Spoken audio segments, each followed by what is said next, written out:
Welcome to Cookbooks and Chaos. I'm here to help you learn techniques to get meals on the table quickly so you can get back to the beautiful chaos of your life.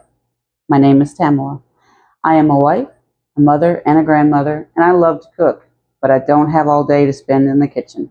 I'm sure that's true for you too. So welcome, and I hope you enjoyed today's lesson. We're going to learn a technique that I like to call freezer cooking, and we're going to make batches of a soup base so that you can keep it in the freezer for later. We're going to make a recipe from this Better Homes and Gardens Soups and Stews magazine from February of 2021. The recipe is chorizo black bean soup, and the magazine calls it a dinner kit. So I call it freezer cooking. And what that means is we're going to put together a soup base to put in the freezer, and then later, another day, this month, next month, when you don't have a lot of time, you could pull it out, add broth, and call it dinner. So let's talk about what we need for the recipe. You need chorizo, and I'm going to use a Spanish-style chorizo, which is like a link sausage. You need an onion, poblano peppers, okay? If you don't have poblano peppers, you can also sub in bell pepper. If you don't have chorizo, you can also sub in just regular sausage. A smoked sausage would be good in this recipe. We have garlic cloves, 3 large ones for me.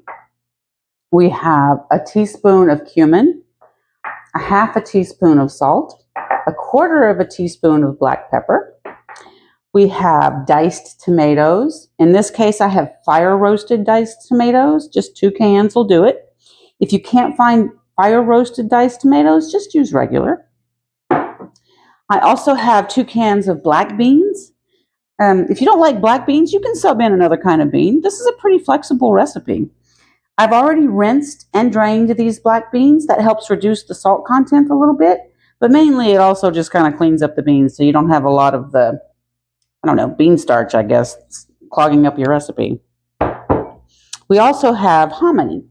Hominy is actually just corn. It's been treated to an alkali solution so that it puffs up and gets pillowy, but it's still just corn. If you don't want hominy or you can't find it, just use regular corn.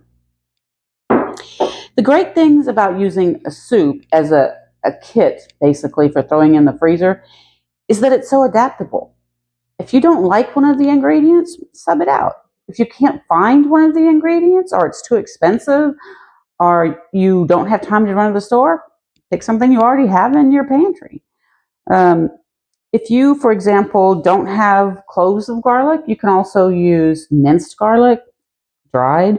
You can use garlic powder. It's pretty flexible. The great thing about this recipe also is this: you don't have to make a chorizo flavored soup. If you wanted to, you could just use hamburger or ground chicken and make some substitutions with some of the seasonings, and maybe use basil or paprika, or what else would go good in this? Oregano, maybe. You could do an Italian sort of flavor, I suppose. Anyway, we're going to do chorizo today, so I'm going to get cooking. So I've chopped the vegetables. So the poblano pepper, the garlic, and the onion has been chopped and added to the pot. I've also cut the chorizo into coins and broken apart a few pieces to give it a little bit more texture and added it to the pot. And all we're doing now is sauteing the vegetables and the chorizo in a stock pot or in a Dutch oven, just to cook the chorizo.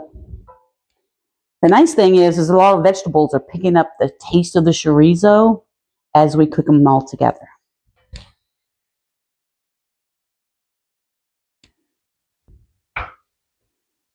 Once we get the chorizo cooked to the brownness that we like, to the doneness that we want, what we're going to do is add the seasoning and mix that all in.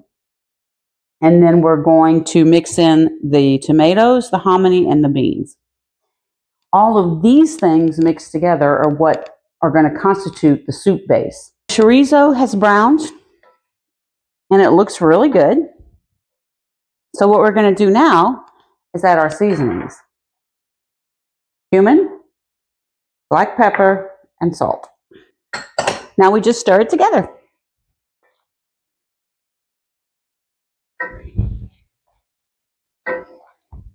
Now, according to the recipe, we're going to let this cook for 1 more minute after we stir in the seasoning.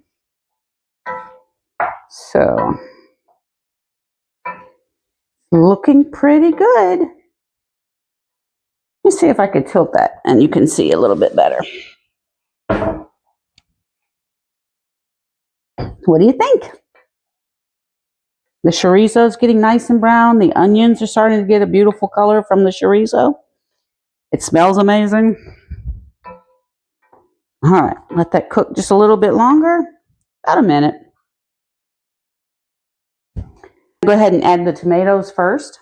Again, we have our fire roasted tomatoes here. Pulling that right in there.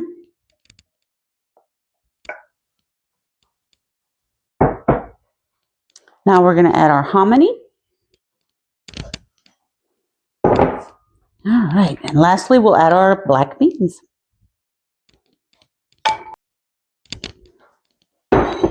We're going to gently stir all of this together.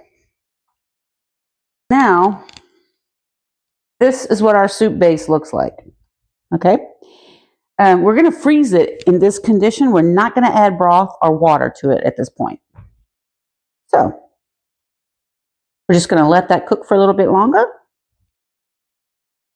I don't really want to continue to cook this. I just want to evenly mix it and allow the flavors to blend a little bit. Once it's simmered for maybe a minute or two, then I'm going to go ahead and transfer it to the freezer containers. This recipe should make 2 batches of soup base, and each soup, once you've made it, should serve 8 people or 8 servings. Depending on your family, it may only serve 4. Here we are so far. We have our soup base. This is not a completed soup. This is only the base. Is ready to go into the freezer. You can see the poblano peppers, the black beans, the tomatoes, the hominy, the chorizo. It's all mixed in. It's all smelling really good. All of this is going to go into the freezer. Now, the original recipe says that should be split into 2 batches, and each batch will feed 8 people.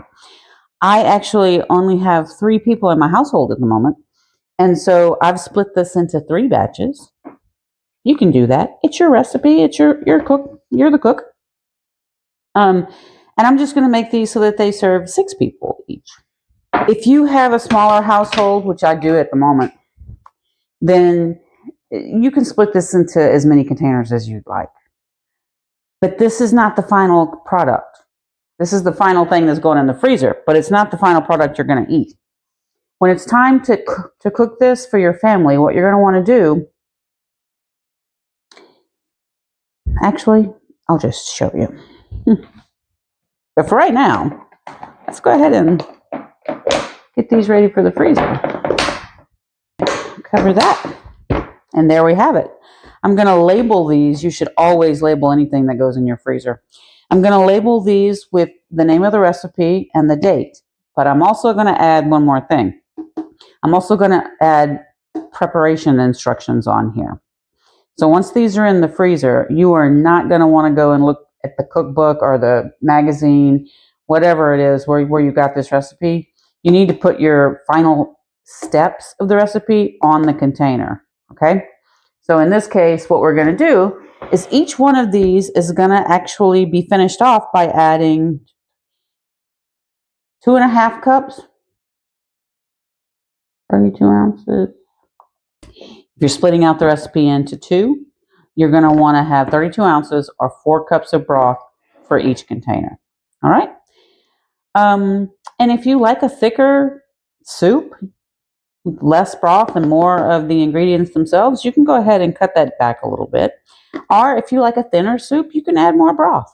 It's up to you. This is a base recipe, and you can play around with the proportions. You can fiddle around with the seasonings. That's the great thing about soup. And the especially great thing about putting soup in the freezer is that these 3 meals could actually be changed up each time. So, say, for example, you wanted to do a base recipe that was based on ground chicken. You used regular diced tomatoes and bell pepper and onion and garlic. And then instead of adding the seasoning as you were preparing the recipe, you added salt and pepper maybe, But maybe for this one, you wait until you're ready to cook it, and then you add an Italian seasoning blend. That could be delicious. And you add parsley to top it off, okay? Maybe for this one, you add, instead of adding the Italian seasoning blend, maybe you use taco seasoning with the ground chicken or the hamburger or whatever it is your base meat was. That could make a taco soup that would be really good with corn chips or tortilla chips. And maybe for the third one, if you split it up into 3 like I just did, maybe for this one, you don't add anything. You use vegetable broth and you serve it with biscuits. That could be good too. My point is that soups can be varied according to whatever it is that you want to do. This recipe is pretty much locked in. It's a chorizo based soup, so that flavor is going to come through no matter what you do. So this particular recipe that we just did today, you can't modify. But if you made the ingredients with ground chicken or plain hamburger, for example, you can modify these seasonings all you want to. It's up to you. To cook this, you need to thaw it first, either overnight in the refrigerator or in the microwave at 50% power. Okay. Once it's thawed, transfer it to a pot on the stove and add 4 cups of broth, or in my case, 3 cups of broth. And chicken broth for this recipe.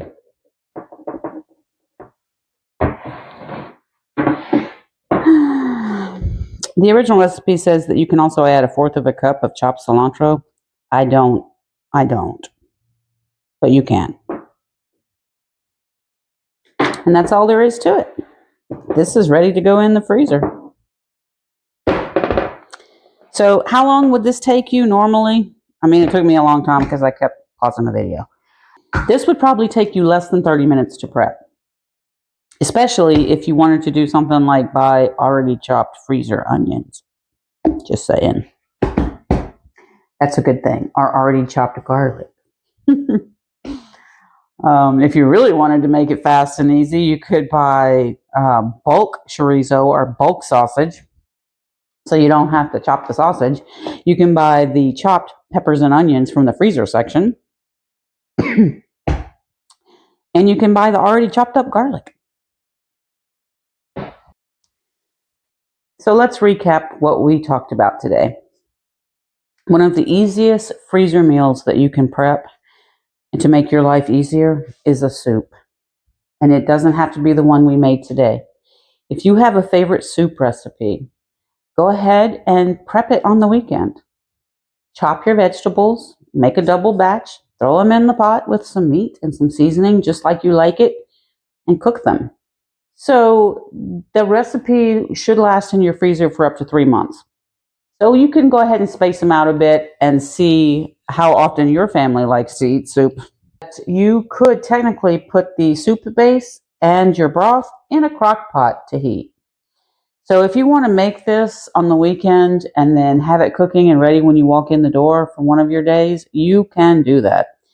The magazine itself actually says that you can thaw the chorizo mixture and then stir in the broth and cover and cook on about 5 hours in the crock pot. That doesn't work for me because I will be gone for about 9 hours and fighting traffic on the way home. But if you're only going to be gone for half the day, you could do this as a crock pot meal. Let's see. Do I want to say anything else? Oh, yeah. You could actually freeze this in Ziploc bags. If you're going to do that, I would double bag the bags, which sounds wasteful, but you do not want to clean up a mess of soup in your freezer. So I hope you had fun today, and I hope you give a soup recipe a chance to be a freezer prep in your household. Now, I've got a kitchen to clean, which isn't very much really. Anyway, I hope you enjoyed today, and now go out there and enjoy the chaos of your life. I said I would come back and show you how to prepare this, and so it's been about a week. I've got my soup base here ready to go. We're going to pop it here in the pot, add our 3 cups of broth, and we'll cook it right up. All right, that's what our soup looks like at the moment. I'm serving pretty hefty bowls here. If you want this to serve more than 5 people, you might need to cut back a little bit. There's our dinner. The purpose of these videos, where I ramble on about recipes that we're trying and things that we're cooking in the kitchen, they're meant to give you some confidence. Get into the kitchen and try things out. Maybe something new. Maybe just something you haven't thought about for a while. But I hope that you get a lot out of it. If you happen to be one of my favorite people in this world, I'm thinking of you, and I hope you're having a wonderful day.